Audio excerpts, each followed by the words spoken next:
আসসালামু আলাইকুম বন্ধুরা, সবাই কেমন আছো? আশা করি সবাই ভালো আছো। বন্ধুরা দেখতে পাচ্ছ, বন্ধুরা বলো তো এটা কি মাছ? হ্যাঁ বন্ধুরা, ঠিক ধরেছো, এটা ইলিশ মাছ।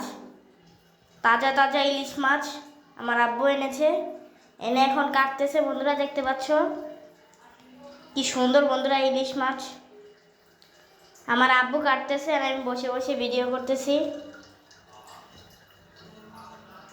বন্ধুরা আমার মাছ কাটা দেখতে খুবই ভালো লাগে। বন্ধুরা সবাই কমেন্টে জানাও তোমাদের কেমন লাগে।